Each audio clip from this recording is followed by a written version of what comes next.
और इसी बीच बड़ी खबर आपको बता दें, सपा ने जारी की है लोकसभा की दूसरी लिस्ट में 11 उम्मीदवारों का ऐलान किया गया है। गाजीपुर से अफजल अंसारी को टिकट तो मुजफ्फरनगर से हरेंद्र मलिक को टिकट दिया गया है। तो दूसरी लिस्ट में 11 उम्मीदवारों का ऐलान कर दिया गया है। सपा की तरफ से ये लिस्ट जारी की गई है। इस वक्त की बड़ी खबर आपको बता दें। और आज ही देखिए अखिलेश यादव का बयान भी आया था कांग्रेस के साथ कि सीट शेयरिंग को लेकर पहले चर्चा हो, क्योंकि भारत जोड़ो न्याय यात्रा अमेठी पहुंची है। और इसी बीच बड़ी खबर आपको ये बताने और लिस्ट भी आपको दिखाने, सपा ने दूसरी लिस्ट जारी कर दी है और दूसरी लिस्ट में 11 उम्मीदवारों के नाम का ऐलान किया गया है। गाजीपुर से अफजल अंसारी को सपा की तरफ से टिकट दिया गया है, जबकि मुजफ्फरनगर से हरेंद्र मलिक को सपा की तरफ से टिकट दिया गया है। दूसरी लिस्ट जारी की गई है और इसमें 11 उम्मीदवारों की लिस्ट है। गोंडा से भी श्रेया वर्मा को सपा का टिकट दिया गया है। बड़ी खबर आपको बता दें, लोकसभा के मद्देनजर सपा की तरफ से ये दूसरी लिस्ट जारी कर दी गई है। गाजीपुर मुजफ्फरनगर से भी आपको बता दें कि उम्मीदवार का नाम ऐलान कर दिया गया। वराई से भी रमेश गौतम को टिकट दिया गया है, जबकि मुजफ्फरनगर से हरेंद्र मलिक को टिकट दिया गया है। तो सपा ने लोकसभा की दूसरी लिस्ट जारी कर दी है। एक तरफ आज बयान आता है और दूसरी तरफ आप देख सकते हैं कि आज ही सपा की तरफ से दूसरी लिस्ट जारी हो जाती है और इस दूसरी लिस्ट में 11 उम्मीदवारों का नाम है। 11 उम्मीदवारों का ऐलान किया गया है। मुजफ्फरनगर से हरेंद्र मलिक को टिकट दिया गया है, जबकि शाहजहांपुर से राजेश कश्यप को सपा का टिकट दिया गया। ये पूरा 11 लिस्ट हम आपको दिखा रहे हैं न्यूज़ 24 पर। सबसे पहले ये खबर हम आपको दिखा रहे हैं। दूसरी लिस्ट में 11 उम्मीदवारों के नामों का ऐलान हो चुका है। गाजीपुर से अफजल अंसारी को टिकट दिया गया है। दूसरी लिस्ट में 11 उम्मीदवार का नाम का ऐलान किया गया है और आपको बता दें बेहद महत्वपूर्ण सीटें हैं ये। लोकसभा लिहाज से ये दूसरी लिस्ट जारी की गई है। सपा ने आज दूसरी लिस्ट जारी कर दी है और इसमें 11 उम्मीदवारों के नाम का ऐलान हो चुका है। जबकि मुजफ्फरनगर की बात की जाए, बेहद महत्वपूर्ण सीट, यहाँ पर हरेंद्र को मौका दिया गया। तो गोंडा से भी श्रेया वर्मा को सपा का टिकट दिया गया है।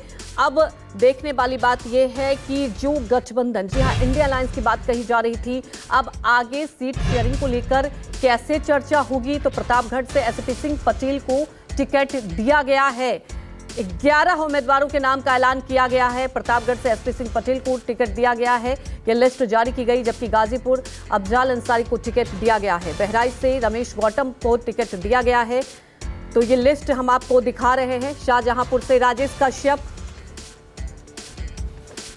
वहीं हमारे साथ बड़ी सहयोगी राजीव रंजन जी लाइव जुड़ चुके हैं। राजीव, अगर समझने वाली बात यह है कि आज अखिलेश यादव का बयान आता है सीट शेयरिंग को लेकर और ये 11 उम्मीदवारों का नाम का ऐलान किया गया है, जरा चुनाव के लिहाज से समझे, क्या इसके मायने समझे और जरा इंडिया गठबंधन को लेकर भी एक पिक्चर क्लियर कीजिए।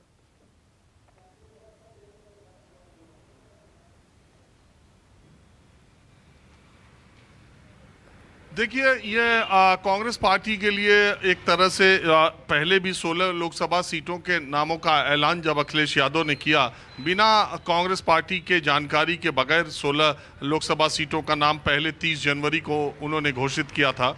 और आज भी ऐसे समय में जब ये माना जा रहा था कि समाजवादी पार्टी के मुखिया अखिलेश यादव राहुल गांधी के साथ अमेठी में उनके साथ भारत जोड़ो न्याय यात्रा में शामिल होंगे, और उसी समय न तो वो यात्रा में शामिल हुए और उसके बीचों बीच ही उन्होंने 11 लोकसभा सीटों पर अपने उम्मीदवारों का नाम का ऐलान कर दिया।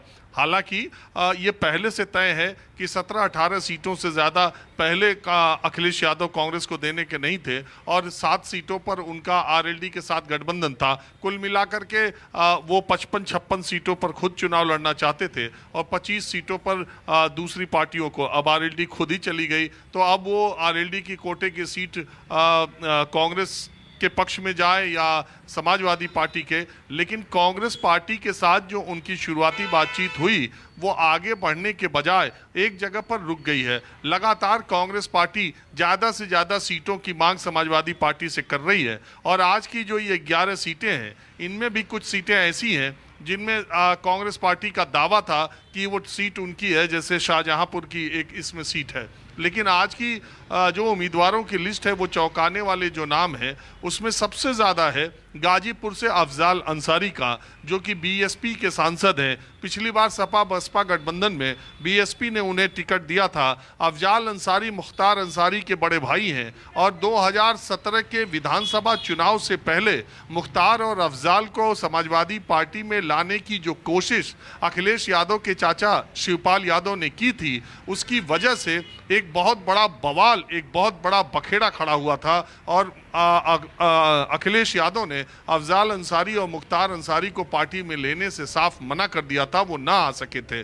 तो अब जबकि 2024 का चुनाव होना है तो गाजीपुर से अफजाल अंसारी, जो कि सिटिंग बसपा के कैंडिडेट हैं और पीछे जेल में जाने की वजह से उनकी सदस्यता भी चली गई थी, हालांकि बाद में ऊपरी अदालत से उनको राहत मिली और उनको लोकसभा की उनकी सदस्यता बहाल हुई। अफजाल अंसारी गाजीपुर के एक मजबूत कैंडिडेट हैं, समाजवादी पार्टी ने उनको अपना उम्मीदवार बनाया है।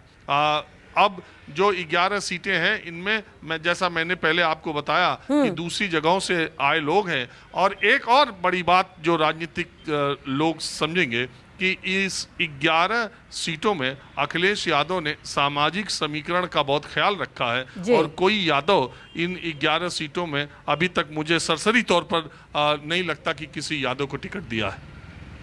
बिल्कुल राजीव जी, अगर देखा जाए जैसा कि आपने भी कहा कि देखिए पहले भी लिस्ट जब जारी हुई थी, एक सवाल ये उठता है कि आज अमेठी रायबरेली के यात्रा में शामिल होने वाले थे, लेकिन उन्होंने पहले एक शर्त रख दी। एक तरफ शर्त रखी गई, दूसरी तरफ लिस्ट जारी हो जाती है, तो इसके देखिए बहुत मायने हैं। तो क्या समझा जाए कि मुश्किल लग रहा है इंडिया गठबंधन को लेकर, खास तौर पर अगर उत्तर प्रदेश की राजनीति के लिहाज से समझे, क्योंकि आरएलडी तो पहले ही बीजेपी का दामन थाम लिया है, तो अब किस लिहाज से अगर ये लिस्ट जारी की गई। दूसरी बड़ी बात यह कि कांग्रेस भी देखिए अलग अलग दावे कर रही है, खासतौर पर मुस्लिम बाहुल्य जहां इलाका है, कांग्रेस के दावे थे कि ज्यादा सीट मिले, लेकिन अब अखिलेश यादव ने तो पहले ही लिस्ट जारी कर दी।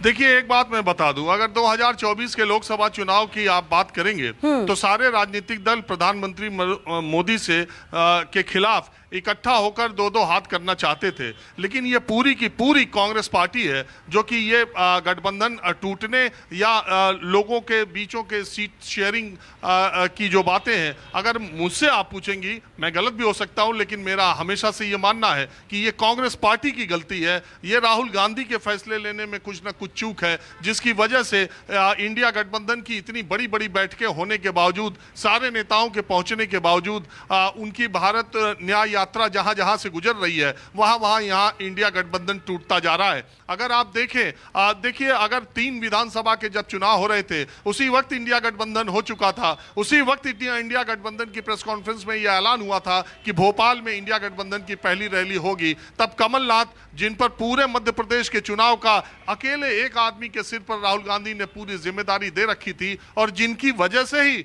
ज्योतिरादित्य सिंधिया पिछले चुनाव के बाद कांग्रेस छोड़ के चले गए थे, उस कमलनाथ के ऊपर पूरे मध्य प्रदेश की जिम्मेदारी दी और कमलनाथ ने बेंगलोर की मीटिंग के बाद कहा कि इंडिया गठबंधन की भोपाल में रैली की कोई जरूरत नहीं है। अखिलेश वखिलेश का बयान उन्हीं का था और उसका नतीजा ये हुआ कि इंडिया गठबंधन के नेताओं में वहीं से मामला शुरू हो गया, एक टकराहट, एक गैप होना शुरू हो गया।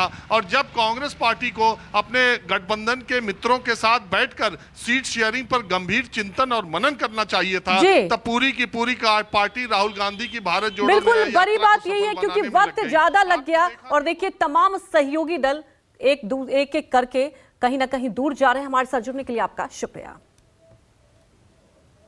भारत जोड़ो न्याय यात्रा में शामिल होने पर अखिलेश यादव ने शर्त रखी है। बड़ी खबर आपको बता दें कि पहले सीट शेयरिंग फाइनल हो, उसके बाद यात्रा में शामिल होंगे।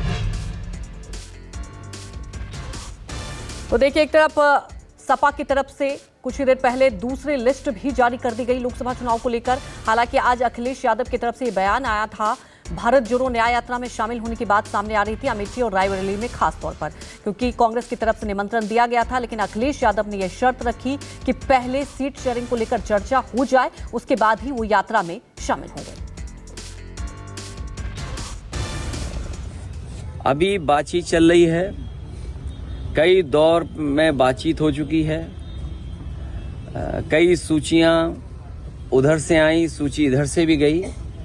जिस समय सीटों का बंटवारा हो जाएगा, समाजवादी पार्टी उनके न्याय यात्रा में शामिल हो जाएगी। कांग्रेस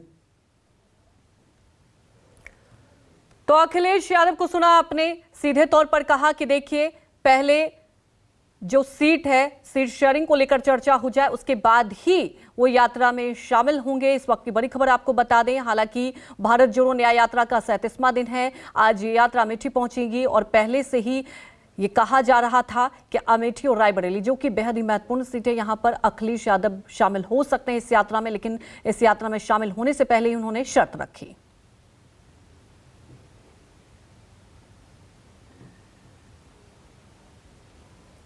तो आज भारत जोड़ो न्याय यात्रा का 37वां दिन है। आज यूपी के बाबूगंज में कांग्रेस की बड़ी जनसभा होगी। राहुल गांधी मल्लिकार्जुन खड़गे जनसभा को संबोधित करेंगे।